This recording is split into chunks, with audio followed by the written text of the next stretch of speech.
بسم اللہ الرحمن الرحیم۔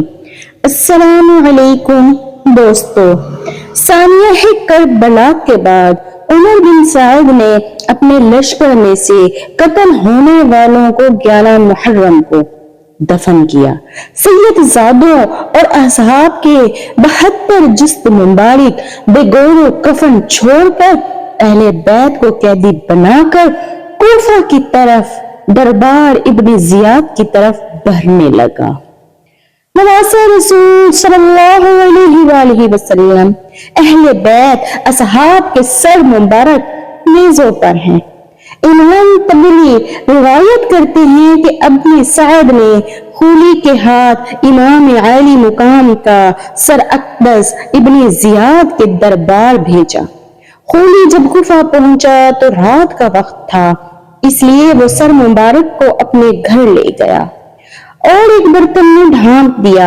سر مبارک کو دیکھ کر اس کی بیوی نوار سخت ناراض ہوئی کہ یہ تم نے کیا ظلم کر دیا ہے۔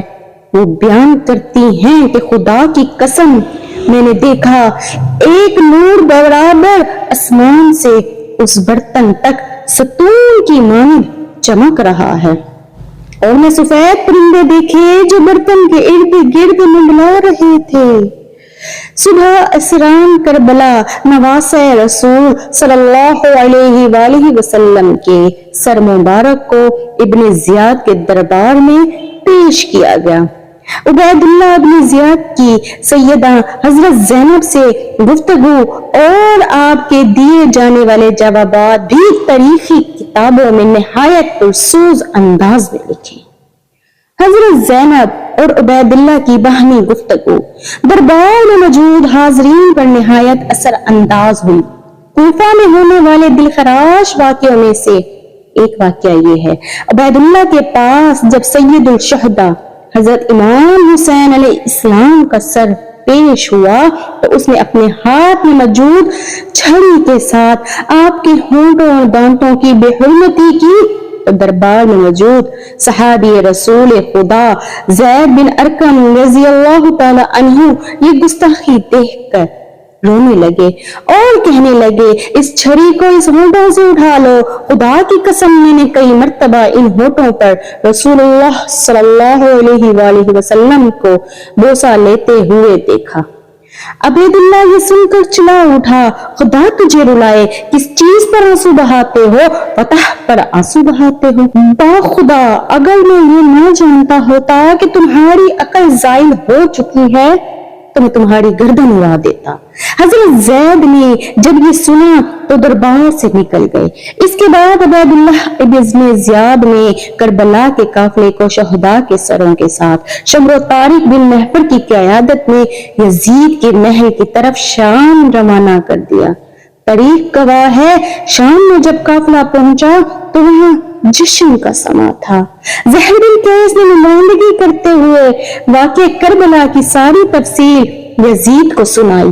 ایک سونے کے تشت میں حضرت امام حسین علیہ السلام کے سر مبارک کو یزید کے سامنے پیش کیا گیا۔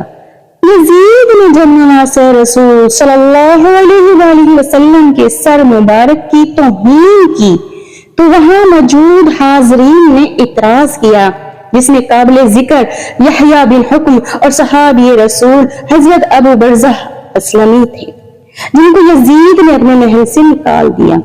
اس کے بعد دختر سیدہ کائنات حضرت زینب نے ایک تاریخ ساز خطبہ یزید کے دربار میں دیا، جس سے وہاں موجود لوگ دل لرز اٹھے۔ یزید جب پشمان ہوا تو اس نے قافلے کو آزاد کرتے ہوئے مدینہ بھیج دیا۔ مدینے کے لوگوں کو واقع کربلا کی خبر مل چکی تھی۔ جیسے ہی قافلہ مدینے پہنچا تو وہاں قیامت برپا ہو گئی۔ حضرت امام زین العابدین کی نظریں روزہ رسول صلی اللہ علیہ وآلہ وسلم پر پڑی تو بس اتنا کہہ سکے، یا رسول اللہ صلی اللہ علیہ وآلہ وسلم اپنے نواسے کا سلام قبول فرمائیں۔ بس اس کے بعد مدینہ میں ایک نہ تھمنے والا آنسوؤں کا سیلاب آ گیا۔ اب آپ کو بتاتے ہیں کہ شیر خدا کے شیر حضرت امام حسین علیہ السلام کا سر مبارک کس نے اور کب دفن کیا؟ اس بارے میں 5 روایات ملتی ہیں۔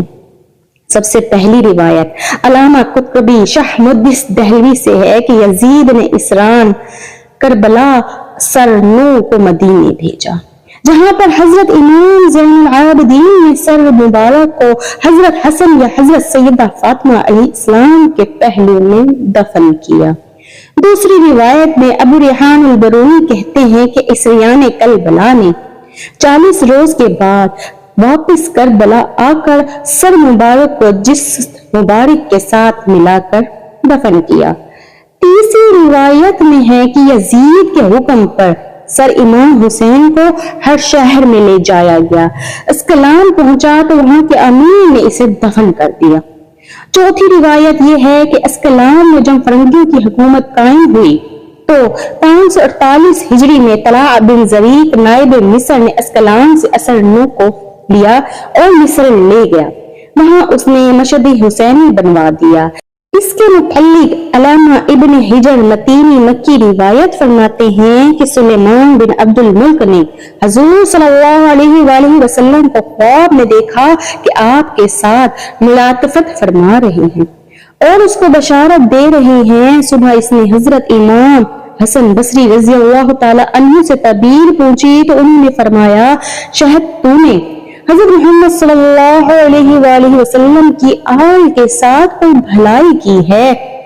اس نے کہا، ہاں مجھے ایک ہی بات یاد ہے، میں نے نواسہ رسول صلی اللہ علیہ وآلہ وسلم حضرت حسین علیہ السلام کے سر مبارک کو خزانہ یزید میں دیکھا تو میں نے ان کو 5 کپڑوں کا کفن پہنایا اور میں نے اپنے ساتھیوں کے ساتھ اس پر نماز جنازہ پڑھی اور انہیں قبر میں دفن کر دیا۔ تو حسن بصری نے اس سے فرمایا، یہی وجہ ہے کہ رسول کریم صلی اللہ علیہ وآلہ وسلم نے تجھ سے اظہار بندی فرمایا ہے، یعنی تیرا کام حضور صلی اللہ علیہ وآلہ وسلم کی رضامندی کا سبب ہوا۔ سلیمان بن عبد الملک کے بعد اس کے جانشین عمر بن عبد العزیز نے سر مبارک کو نکالا اور کربلا جا کر خود جسد مبارک کے ساتھ دفن کر دیا۔ ایک روایت یہ ہے کہ کعب منصور ابن نجوم نے شام کو فتح کیا تو شہر میں داخل ہونے کے بعد وہ یزید کے خزانے والے کمرے میں گیا، وہاں پر اسے سرخ رنگ کی ایک ٹوکری ملی۔ منصور نے اپنے غلام سے کہا، اس ٹوکری کی حفاظت سے رکھیو، یہ بنی امیہ کے قیمتی خزانوں میں سے خزانہ ہے۔ لیکن جب اس کو تھوڑے عرصے کے بعد کھولا تو دیکھا اس میں امام حسین علیہ السلام کا نورانی سر ہے جس سے عطر کی خوشبو آ رہی تھی۔ اس نے اپنے غلام کو حکم دیا، ایک کپڑا لائے، اس نے سر کو اس کپڑے سے ڈھانپ دیا اور پھر کفن کرنے کے بعد سر کو دمشق میں باب فرادیس کے پاس دفن کر دیا۔ اللہ پاک سے دعا ہے، اللہ پاک ہم سب کے دلوں میں اہل بیت کی محبت ڈالے اور حضرت محمد صلی اللہ علیہ وآلہ وسلم کے طریقوں کے مطابق ہمیں زندگی بسر کرنے کی توفیق دے، آمین۔ دوستو، اگر آپ کو یہ ویڈیو اچھی لگی ہو تو چینل کو سبسکرائب کر کے کمنٹ میں ضرور بتائیے گا۔ جزاک اللہ۔